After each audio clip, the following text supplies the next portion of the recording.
નમસ્તે ફ્રેન્ડ્સ, સ્વાગત છે તમારું મારી યુટ્યુબ ચેનલ એક્સટ્રિન્સિક કોચિંગમાં.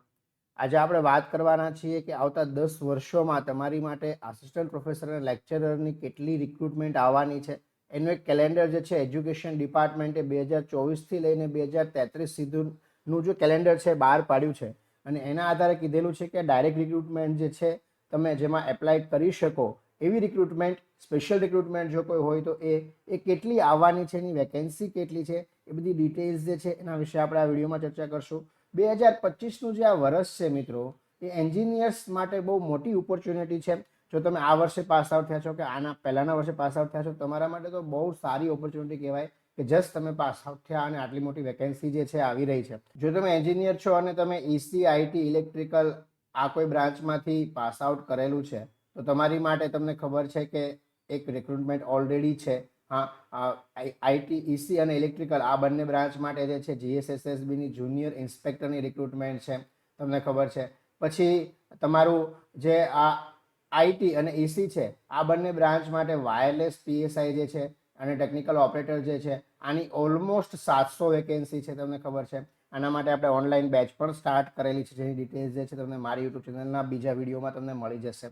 તો 2025નું જે વર્ષ છે એ એન્જિનિયર માટે ગવર્મેન્ટ જોબ જો લેવી હોય તો બહુ જ સારું વર્ષ છે મિત્રો.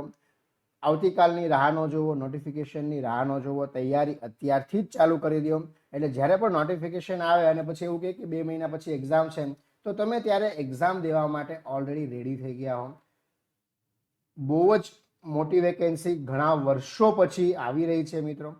એના વિશે જે છે આપણે ડિટેલમાં વાત કરવાના છીએ. આ છેલ્લે જે વેકેન્સી છે 2016-17માં આવી હતી, એટલે તમે વિચાર કરો ઓલમોસ્ટ જે છે 8-9 વર્ષ પછી આ વેકેન્સી જે છે આવી રહી છે. તો આ વેકેન્સી કઈ બ્રાન્ચમાં કેટલી છે એના વિશે જે છે આપણે વિડીયોમાં ડિટેલમાં વાત કરવાના છીએ. આ જે ટેબલ છે ને આપણે સમજીએ મિત્રો. સૌથી પહેલાં તો જે છે એ પ્રિન્સિપલની જે વેકેન્સી છે, પ્રિન્સિપલની જે વેકેન્સી છે એ તમારા માટે આમાં ડાયરેક્ટલી કહી દીધું છે કે આસિસ્ટન્ટ પ્રોફેસર જે છે આ પ્રિન્સિપલની વેકેન્સી તમારા માટે મિત્રો કોઈ કામની નથી, બરાબર. પછી આસિસ્ટન્ટ પ્રોફેસર ક્લાસ 2ની જે વેકેન્સી છે, આ બધી વેકેન્સી જે છે આ બધી વેકેન્સી સાયન્સ કોલેજ માટે છે, બરાબર. એટલે આ જે લખેલું છે એ આ તમારા માટે કંઈ કામનું નથી. આસિસ્ટન્ટ પ્રોફેસરની આ ઘણી મોટી વેકેન્સી આવવાની છે 400, પણ આમાં અલગ અલગ બ્રાન્ચ હોય છે, ઢગલો બ્રાન્ચ હોય છે સાયન્સ કોલેજમાં. તો એ બધી વેકેન્સી છે, અલગ અલગ બ્રાન્ચ વાઇઝ કેટલી વેકેન્સી છે એ ડિટેલમાં આવશે. પણ આ રિક્રુટમેન્ટ યર જે છે ઓનલી ડીનો મતલબ થાય છે ડાયરેક્ટ રિક્રુટમેન્ટ. ડાયરેક્ટ રિક્રુટમેન્ટ આ 2025માં જ આવવાની છે મિત્રો. જેણે બીએસસી, એમએસસી કરેલું છે એમના માટે આ જે છે એ ફાયદો છે. પછી આપણે આગળ વાત કરીએ તો અહીંયા આગળ પ્રોફેસરની વેકેન્સી ટેકનિકલ એજ્યુકેશન, જો આ ટેકનિકલ એજ્યુકેશન જે છે ને આપણા માટે કામનું, કારણ કે આપણે એન્જિનિયરિંગ કરેલું છે. તો ટેકનિકલ એજ્યુકેશનમાં પ્રોફેસરની જે પ્રિન્સિપલની જે વેકેન્સી છે, પ્રોફેસરની વેકેન્સી કે પ્રિન્સિપલની વેકેન્સી કહો તો આ બધી વેકેન્સીમાં પીએચડી માગેલું હોય એટલે આ પણ આપણા માટે કામનું નથી, બરાબર. આપણે ખાલી માસ્ટર્સ કે બી કરેલું હોય તો આપણા માટે શું છે એ આપણે જોવાનું છે. એટલે આ પ્રોફેસરની વેકેન્સીની આપણે વાત કરતા નહીં. હવે આ જુઓ છે આસિસ્ટન્ટ પ્રોફેસરની વેકેન્સી. આ જે છે એસોસિએટ પ્રોફેસરની વેકેન્સી, આમાં પણ એક્સપિરિયન્સ ને બધું માગેલું હોય છે એટલે એ પણ આપણા માટે કામનું નથી. અહીંયાથી આપણા માટે કામની વાત શરૂ થાય જે છે આસિસ્ટન્ટ પ્રોફેસરની વેકેન્સી. હવે જો આસિસ્ટન્ટ પ્રોફેસર પાવર ઇલેક્ટ્રોનિક્સમાં કીધેલું છે તો પાવર ઇલેક્ટ્રોનિક્સમાં કોણ કોણ એપ્લાય કરી શકે, જો હું તમને એક વાત કરી દઉં. અહીંયા આગળ જે વર્ષો લખેલા છે એની આપણે પહેલા તમને ઉપર વાત કરી દઉં એટલે નીચે નીચે જાશો તો તમને ખબર નહીં પડે. આ 2025નું વર્ષ છે ને પછી ડાયરેક્ટ 2033માં છે. એટલે પછી જે રિક્રુટમેન્ટ છે અગેન મેં તમને કીધું ને, હવે આ પહેલા 4-4 વર્ષે રિક્રુટમેન્ટ કરતા હતા, હવે આ લોકો 8-8 વર્ષનો નિયમ કરી નાખ્યો એવું લાગે છે. કારણ કે વચમાં બધું ખાલી જ છે, 0-0-0-0 જ છે. ખાલી 2 જ કોલમ ભરેલી છે અમુક જગ્યાએ, બરાબર. 2025 અને 2033, બાકી જો વચમાં ઓલમોસ્ટ 0 છે. ક્યાંક ક્યાંક થોડુંક થોડુંક છે નાનું મોટું, બાકી ઓલમોસ્ટ 0 છે, બરાબર. તો આપણે જે વેકેન્સીની વાત કરશું એ 2025 અને પછી 2033માં કેટલી વેકેન્સી આવશે એની વાત કરશું. પણ આપણે 2033 તો હજી બહુ આઘું છે, આપણે કાંઈ 8 વર્ષ સુધી રાહ ન જોવે. એટલે 2025માં કેટલી વેકેન્સી આવવાની છે આપણે એની જ વાત કરવાની છે અને એમાં જ પાસ થવાનું છે. હવે આપણે વાત કરીએ તો જો પાવર ઇલેક્ટ્રોનિક્સ છે તો આ પાવર ઇલેક્ટ્રોનિક્સમાં કોણ કોણ એપ્લાય કરી શકે એનો પણ એક સર્ક્યુલર છે. ઇક્વિવેલન્ટ બ્રાન્ચ મતલબ ઇક્વિવેલન્ટ બ્રાન્ચ જે છે એનો એક સર્ક્યુલર છે. જીપીએસસી દ્વારા એક બહુ મોટો કેસ થયેલો જ્યારે 2013-14માં રિક્રુટમેન્ટ થઈ ત્યારે, અને પછી કેસના રિઝલ્ટમાં એ લોકો બ્રાન્ચ ઇક્વિવેલન્સી કરીને એક સર્ક્યુલર બહાર પાડેલો. જે સર્ક્યુલર જે છે તમને ટેલિગ્રામ ચેનલ જે છે મારે એના ઉપર મળી જશે. મારી ટેલિગ્રામ ચેનલ છે એક્સટેન્સિવ કોચિંગ કરીને, તો એના ઉપર જે છે એક ટેલિગ્રામ ગ્રુપ છે, એની લિંક જે છે ડિસ્ક્રિપ્શન બોક્સમાં તમને મળી જશે. એમાં હું બ્રાન્ચ ઇક્વિવેલન્સ સર્ક્યુલર જે છે એ પણ અપડેટ કરી દઈશ. તો એમાં તમે જોઈ શકશો કે મારી આ બ્રાન્ચ છે તો હું કઈ કઈ બ્રાન્ચ, આમાં જે ઢગલો એક બ્રાન્ચ લખેલી છે એમાં હું ક્યાં ક્યાં એપ્લાય કરી શકું, બરાબર. તો હવે જો પાવર ઇલેક્ટ્રોનિક્સની વેકેન્સી 2025માં તો કાંઈ નથી, ઠનઠન ગોપાલ છે એટલે 0 વેકેન્સી છે, બરાબર. એટલે આ તમારી ઇલેક્ટ્રિકલ બ્રાન્ચ હોય ને તો આમાં તમે પાવર ઇલેક્ટ્રોનિક્સમાં એપ્લાય કરી શકો, પણ અત્યારે આમાં કંઈ છે નહીં એટલે આપણે એની વાત નહીં કરીએ. કેમિકલ એન્જિનિયર માટે કાંઈ નથી, બરાબર. કેમિકલ એન્જિનિયર માટે પણ તમે જુઓ 12 વેકેન્સી છે અહીંયા. આપણે આની વાત કરવાની છે, આવડી આ કોલમ છે આપણે 2025ની. હા, એટલે આપણે આની વાત કરીશું. આમાં 0 જ છે અહીંયા આગળ, એટલે એમાં એવું નથી, બરાબર. હવે કેમિકલ એન્જિનિયર છે, મેથેમેટિક્સ છે, એપ્લાઇડ મેથેમેટિક્સ છે, બરાબર. આ બધી વેકેન્સી જે છે અહીંયા આગળ છે. આપણી માટે જે કામનું છે એ અહીંયા છે જો instrumentation and control engineering, IC જે એન્જિનિયરિંગ છે એમાં જનરલી ઇલેક્ટ્રોનિક્સ વાળા એલાવ હોય છે. તમે બ્રાન્ચ ઇક્વિવેલન્સી તો એક પણ જોઈ લેજો, એકવાર વેરીફાઈ કરી લેજો, બરાબર. એમાં 21 વેકેન્સી છે આસિસ્ટન્ટ પ્રોફેસર માટે. અચ્છા સર, આસિસ્ટન્ટ પ્રોફેસર માટે કોણ એલિજિબલ હોય? આસિસ્ટન્ટ પ્રોફેસર માટે અત્યારે તમે જુઓ દિવ્યાંગીઓ માટે વેકેન્સી આવેલી જ છે અને એમાં લખેલું જ છે, બરાબર. એ સ્પેશિયલ રિક્રુટમેન્ટ કહેવાય છે. દિવ્યાંગ માટે વેકેન્સી આવેલી છે ને એને સેમી ડાયરેક્ટ રિક્રુટમેન્ટ કહેવાય છે. ડી સેમી લખેલું છે ને એ રિક્રુટમેન્ટ કહેવાય ને, બરાબર. જે અત્યારે ઓલરેડી આવેલી છે એમાં તમે જોયો તો તમને ખબર પડી જશે B+ME જોવે. આસિસ્ટન્ટ પ્રોફેસરની રિક્રુટમેન્ટમાં તમારે એપ્લાય કરવું છે તો બેચલર ઓફ એન્જિનિયરિંગ અને માસ્ટર્સ, મતલબ ME ઓર એમટેક, તમે જે પણ કંઈ કહો એ બંનેમાં બહુ સેમ ફરક નથી. હા, એમટેક એટલે તમે કોઈ પ્રાઇવેટ ટેકનિકલ યુનિવર્સિટીમાંથી કર્યું હોય તો એમટેકની ડિગ્રી મળે, ગવર્મેન્ટમાંથી કર્યું હોય તો ME ડિગ્રી મળે. જનરલી એવું હોય છે, પણ બંને સેમ જ છે. પહેલાં ME મળતું હતું ને પછી એમટેક મળે એવું નથી. વર્ષોથી એમટેકની ડિગ્રી ને ME ડિગ્રી મળે છે. પણ માસ્ટર્સ ઇન શોર્ટ તમે કરેલું હોવું જોઈએ with first class. First class minimum જોઈએ, મતલબ 60% કરતાં ઓછા માર્ક તમારે હોય બીઈમાં કે ME માં તો તમે આમાં ડાયરેક્ટ એલિજિબલ નથી, એમ સમજી લો, બરાબર. તો જુઓ અહીંયા આગળ આસિસ્ટન્ટ પ્રોફેસર જે છે એની માટે બીજું કાંઈ ક્રાઇટેરિયા નથી, ફક્ત આ જ ક્રાઇટેરિયા છે, તમારો માસ્ટર્સ હોવું જોઈએ અને BE હોવું જોઈએ, બરાબર. કેમ એક્સપિરિયન્સ એક પણ જાતનો કાંઈ રિક્વાયરમેન્ટ હોતી નથી, ફક્ત આટલી રિક્વાયરમેન્ટ હોય છે તો તમે આમાં એપ્લાય કરી શકો છો. તમારી બ્રાન્ચ મિકેનિકલ એન્જિનિયર છે તો એમાં પણ 30 વેકેન્સી આવવાની છે. સિવિલ એન્જિનિયર છે તો 25 વેકેન્સી છે. આઈટી તમે કરેલું છે તો 20 વેકેન્સી છે. ઓટોમોબાઈલ એન્જિનિયરિંગ છે તો 22 વેકેન્સી છે. ઈસીમાં ઠનઠન ગોપાલ છે, કાંઈ નથી. મતલબ ઈસી તમે કરેલું છે તો તમારી માટે આસિસ્ટન્ટ પ્રોફેસરની એક પણ વેકેન્સી આવવાની નથી. છેક 2033માં 10 વેકેન્સી આવવાની છે. 2033 સુધી રાહ જોઈને ન બેસાય, એટલે ભૂલી જવાનું તમારે કે આવી આસિસ્ટન્ટ પ્રોફેસરની કોઈ રિક્રુટમેન્ટ છે એ અમારી માટે આવવાની છે. તમે મતલબ માસ્ટર્સ કરેલું છે ઈસી પછી, બરાબર, તો અત્યારે તમને ગવર્મેન્ટ જોબ માટે એનો ક્યાંય ગુજરાતમાં કંઈ ફાયદો છે નહીં. કારણ કે જેટલી રિક્રુટમેન્ટ છે બધામાં બી જ માગે છે, બરાબર. આ જેટલી રિક્રુટમેન્ટની ઉપર પણ વાત કરી વાયરલેસ એસઆઈ, GSSSBમાં જુનિયર ઇન્સ્પેક્ટર, તો આ બધામાં જે છે ફક્ત બી જ માગે છે. હા, અમુકમાં એક્સપિરિયન્સ માગે છે, અમુકમાં એક્સપિરિયન્સ નથી માગતા, પણ ME ક્યાંય માગેલ નથી. ફક્ત આમાં ME માગે છે જેની કોઈ વેકેન્સી આવતા 10 વર્ષમાં કાંઈ છે નહીં, સીધું 2033માં છે. બાકી બધું 0 છે. એટલે આની રાહ તમારે જોવાની કંઈ થતી નથી, બરાબર. હવે જુઓ અહીંયા આગળ વાત કરીએ તો ઇંગ્લિશ માટે 13 છે, ટેક્સટાઇલ માટે 6 છે, માઇનિંગ માટે 10 છે, એન્વાયરમેન્ટ એન્જિનિયરિંગ માટે 9 છે. હવે તમને બીજી એક વાત કરું કે તમે આમાં ખાલી એસી માટે નથી તો વેકેન્સી તૈયાર નથી કરવી એમ તમે ન વિચારતા મિત્રો. તમે એકવાર બ્રાન્ચ ઇક્વિવેલન્સી જોઈ લેજો, કારણ કે એ બહુ મોટું લિસ્ટ છે, આપણે ડિસ્કસ કરશું તો બહુ ઝાઝો ટાઈમ જશે. તો એ જે બ્રાન્ચ ઇક્વિવેલન્સી છે એમાં જોઈ લેજો કઈ કઈ બ્રાન્ચમાં તમે આપી શકો છો, એમાં તમે પાછો આ નંબર મેચ કરી લેવાનો તમારે, તમને આઈડિયા આવી જાય. હવે આપણે વાત કરીએ અહીંયા આગળ કોમ્પ્યુટર એન્જિનિયરિંગ, તો કોમ્પ્યુટર એન્જિનિયરિંગમાં 9 વેકેન્સી છે. જો આઈટીમાં પણ સારી વેકેન્સી છે, કોમ્પ્યુટર એન્જિનિયરિંગમાં પણ સારી વેકેન્સી છે એમ તમે કહી શકો. 9 એટલે ઘણી કહેવાય. હા, આસિસ્ટન્ટ પ્રોફેસરમાં પછી આપણે આગળ વાત કરીએ તો બાકી બધું 0 છે. પ્લાસ્ટિક એન્જિનિયરિંગ, ઇલેક્ટ્રિકલ વાળા માટે પણ કાંઈ નથી. ઇલેક્ટ્રિકલ અને ઈસી માટે આમાં ઠનઠન ગોપાલ છે આસિસ્ટન્ટ પ્રોફેસરમાં. હા, બાયોમેડિકલ એન્જિનિયરની વાત કરીએ તો એમાં 9 વેકેન્સી છે. પછી ફાર્મસીની વાત કરીએ તો ફાર્મસીમાં પણ 12 વેકેન્સી છે. હવે આ પાછી પ્રિન્સિપલની રિક્રુટમેન્ટ છે. ડિપ્લોમા જે કોલેજ છે એના માટે હવેની જે વાત છે લેક્ચરરની વાત છે, આ તમારા માટે કામનું છે. હવે જો અહીંયા આગળ 1J1 છે, આ પણ તમારા માટે કામનું નથી. આમ તો પ્રિન્સિપલની વેકેન્સી તમારા માટે કામની નથી, કારણ કે એમાં એક્સપિરિયન્સ ને PhD ને એવું બધું માગતા હોય છે, બરાબર. હવે અહીંયા આગળ આપણે વાત કરીએ લેક્ચરરની, તો લેક્ચરરમાં સિવિલ એન્જિનિયરિંગમાં જો અહીંયા મોટા આગળ જોવા મળશે, મતલબ પોલિટેકનિક કોલેજમાં ડિપ્લોમા કોલેજની વાત છે. ડિપ્લોમા કોલેજમાં આમાં ફક્ત ને ફક્ત BE જોઈએ, બીજું કાંઈ ના જોઈએ. આનું રિક્વાયર્ડ ક્વોલિફિકેશન જે હોય છે બેચલર ઓફ એન્જિનિયરિંગ હોય છે. અને મિત્રો બીજી વાત તમને કહી દઉં, કોઈ તમને એમ કે આ દિવ્યાંગ માટે વેકેન્સી આવવાની છે તો એવું નથી. આ લખેલું છે ઓનલી ડી, મતલબ ડાયરેક્ટ રિક્રુટમેન્ટ છે. ઉપર લખેલું છે ઓનલી ડી. જો અહીંયા આગળ તમે જેમણે તમને કહો, જો અહીંયા આગળ લખેલું છે only D, DP or D semi P. D semi જે છે ને મતલબ ઓનલી સ્પેશિયલ રિક્રુટમેન્ટ થાય છે દિવ્યાંગો માટે કે રિઝર્વેશન કાસ્ટ માટે સેમી રિક્રુટમેન્ટ કરવામાં આવે. પ્રી એટલે પ્રમોશનલ થાય, પીનો મતલબ પ્રમોશનલ રિક્રુટમેન્ટ થાય, એનો રૂલ હોય કે આટલી પ્રમોશનલ કરવાની, આટલી કરવાની. પણ આ તો આમાં પ્રમોશનલ આવે જ નહીં ને, કારણ કે આ તો ડાયરેક્ટ રિક્રુટમેન્ટ છે, ડાયરેક્ટ બી પછી લાગે. તો એમાં લેક્ચરર, એની લેક્ચર નીચેની કોઈ પોસ્ટ છે જ નહીં કે જે તમે પ્રમોશન કરીને લેક્ચરર બની શકો. બરાબર. લેક્ચરર પછી આગળ પ્રમોશન આવે, પછી આસિસ્ટન્ટ પ્રોફેસર આવે, પછી એસોસિએટ પ્રોફેસર આવે, પછી પ્રોફેસર આવે. તો આવી રીતે પ્રમોશન આવે. પણ લેક્ચરની નીચે કાંઈ છે જ નહીં.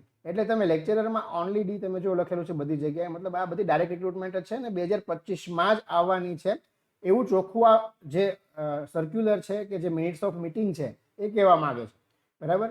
હવે જો અહીંયા આગળ તમે વાત કરો તો સિવિલ એન્જિનિયરિંગ માટે 40 વેકેન્સી છે, ઇંગ્લિશ માટે 10 વેકેન્સી છે. બરાબર. કેડ કેમ માટે 19 આ મિકેનિકલ વાળા માટે છે. બરાબર. મિકેનિકલ માટે 0 છે, પણ આ કેડ કેમમાં જે છે ઇક્વિવેલન્સ તમે જોજો, મિકેનિકલ વાળા એલિજિબલ હોય છે જ્યાં સુધી મને યાદ છે ત્યાં સુધી. કેમિકલ એન્જિનિયરિંગ માટે 23 વેકેન્સી છે. પછી અહીંયા આગળ જુઓ, અગેન ઇન્સ્ટ્રુમેન્ટેશન એન્ડ કંટ્રોલ માટે અહીંયા લેક્ચરમાં કાંઈ નથી, પણ આસિસ્ટન્ટ પ્રોફેસરમાં હતું. કોમ્પ્યુટર એન્જિનિયરિંગ અને આઈટી માટે જુઓ, આ તમારા માટે બહુ કામનું છે મિત્રો. જો 41 અને 30 વેકેન્સી છે. તો આ ઘણી બધી મોટી રિક્રુટમેન્ટ, મતલબ ઘણી બધી સારી વેકેન્સી કહેવાય. તમે તૈયારી કરો. હા, તમને બીજી વાત કરી દઉં કે આમાં કેવી રીતના સાહેબ પેટર્ન હોય છે એક્ઝામની. તો 100 માર્કનું નોન ટેકનિકલ. બરાબર. આ એક્ઝામની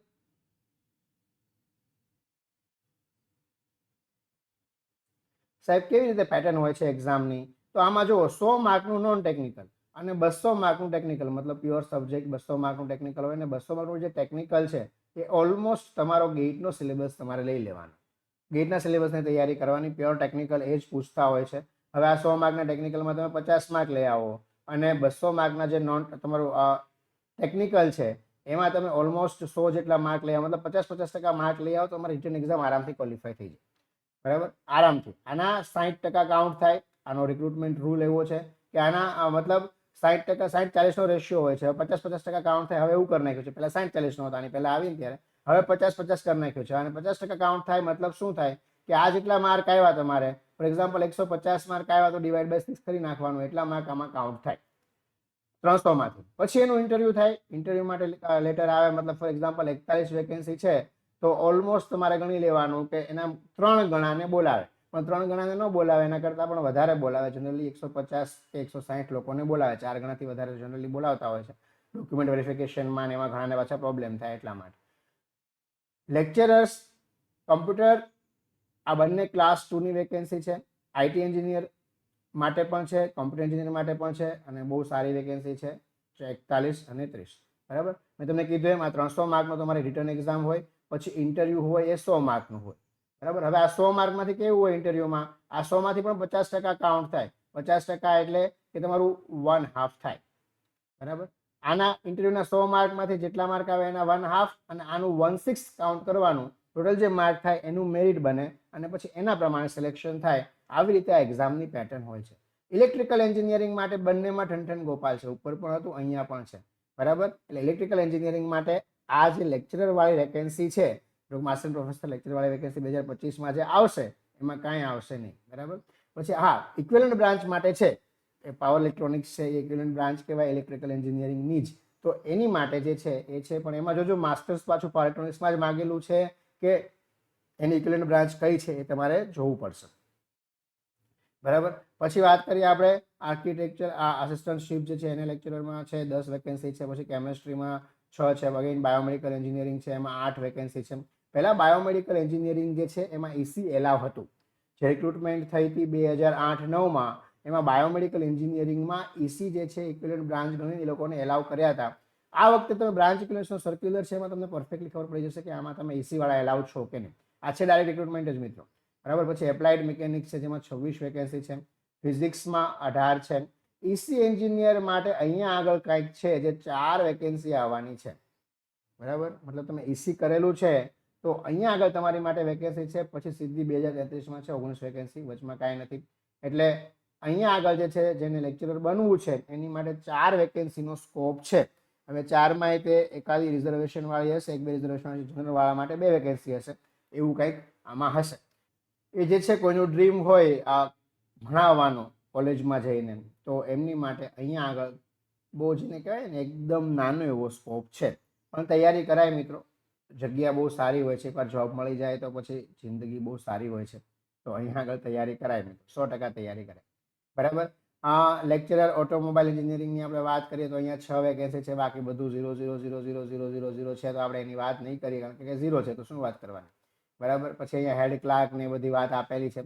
લેબોરેટરી આસિસ્ટન્ટ જે છે, જો અહીંયા આગળ પણ તમે એપ્લાય કરી શકો છો મિત્રો. અહીંયા તમારી કોઈ પણ બ્રાન્ચ છે એન્જિનિયરિંગની, કોઈ પણ બ્રાન્ચ છે જે એલિજિબલ હોય છે, જેની 100 વેકેન્સી છે, બરાબર. ઇન્સ્ટ્રક્ટર જે છે આની 200 વેકેન્સી છે. આ બંને ક્લાસ 3ની પોસ્ટ છે. અને આજે 300 વેકેન્સી છે, આમાં તમારી એન્જિનિયરિંગની કોઈ પણ બ્રાન્ચ હોય તમે એપ્લાય કરી શકો છો.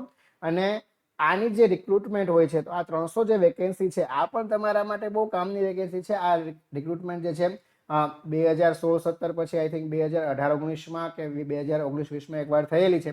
તમે એકવાર જોઈ લેજો સર્ચ કરીને, તમને આઈડિયા આવી જશે એના રિક્રુટમેન્ટ રૂલ ને શું છે. પણ આમાં એન્જિનિયરિંગ વાળા એલિજિબલ હોય છે મિત્રો, બરાબર. તો આ જે વેકેન્સી છે આ પણ તમારા માટે, જો ક્લાસ 3ની પોસ્ટ માટે તમે જો તો આ ઉપર જેટલી હતી બધી ક્લાસ 2ની પોસ્ટ હતી. આ head class, senior class, junior class ને આ બધી જે છે ક્લાસ 3ની પોસ્ટ છે. પોસ્ટિંગ કોલેજમાં જ હોય, એન્જિનિયરિંગ કોલેજમાં જ પોસ્ટિંગ મળે. લેબોરેટરી આસિસ્ટન્ટ જે છે, ઇન્સ્ટ્રક્ટર જે છે, એન્જિનિયરિંગ કોલેજ ને ડિપ્લોમા કોલેજમાં જ જે છે પોસ્ટિંગ મળે, બરાબર. ઇન્સ્ટ્રક્ટર જે છે એમાં 2 હોય, ગ્રેડ બી હોય અને ગ્રેડ સી હોય. પણ ટોટલ 300 વેકેન્સી છે, તો આ 300 વેકેન્સી પણ તમારા માટે જે છે કામની છે મિત્રો, બરાબર. આપણે જો વાત કરીએ તો HOD આપેલી છે, આ આપણા માટે એટલું બધું કંઈ કામનું છે નહીં. આમાં પણ વેકેન્સી છે એટલા માટે આપણે એટલું બધું કામનું છે નહીં. NCCની વેકેન્સી છે, તો આપણા માટે કેટલી વેકેન્સી કામની છે મેં તમને કીધું મિત્રો. તમારી જે કોઈ પણ બ્રાન્ચ છે, તમારે બ્રાન્ચની ઇક્વિવેલન્સી કઈ છે એ જોવું છે તો અગેન મેં તમને કીધું મારી ટેલિગ્રામ ચેનલ છે, આ ટેલિગ્રામ ગ્રુપ છે એક્સટેન્સિવ કોચિંગ કરીને, જેની લિંક તમને ડિસ્ક્રિપ્શન બોક્સમાં મળી જશે. એમાં એ સર્ક્યુલર હું જે છે મૂકી દઈશ, અને સર્ક્યુલર મળી જશે બ્રાન્ચ ઇક્વિવેલન્સીનો. અને પ્લસ ઘણી બધી વેકેન્સી 2025માં મિત્રો તમારી માટે આવી રહી છે, તો રિક્રુટમેન્ટની તૈયારી કરવા મળજો. કોઈ એક રિક્રુટમેન્ટ માટે તૈયારી કરશો તો બીજી ઘણી બધી રિક્રુટમેન્ટ માટે તૈયારી થઈ જશે. જેમ કે GSSBનો તો સિલેબસ પણ આવી ગયો છે ઇન્સ્પેક્ટરનો, જેનો વિડીયો ઓલરેડી મેં મૂકેલો છે, તમારે જોયો એમાં તૈયારી કેવી રીતે કરવાની, કારણ કે એની એક્ઝામ સૌથી પહેલા આવશે. આ 3 રિક્રુટમેન્ટ જે છે, અપકમિંગ 3 રિક્રુટમેન્ટ છે તમારી માટે એન્જિનિયર માટે. એમાં 3માંથી પહેલી સૌથી એક્ઝામ GSSBની આવશે. બીજી એક્ઝામ જે છે વાયરલેસ PSI TOની આવશે. નોટિફિકેશન આવી જાય તો, જ્યાંનું નોટિફિકેશન આવ્યું નથી મિત્રો, પણ RR અને 667 વેકેન્સી આવવાની છે ઓલમોસ્ટ. આ જે છે ડિક્લેર થઈ ગયું છે, તો આની ઉપર નોટિફિકેશન આવશે. પછી એક્ઝામ માટે એટલો બધો ટાઈમ આપશે નહીં કદાચ, તો પછી બીજું જે એક્ઝામ છે કદાચ આની આવવી જોઈએ. આજે આ પણ જો આ પણ વેકેન્સી આટલી આવવાની છે એમ જ છે, આ નોટિફિકેશન નથી.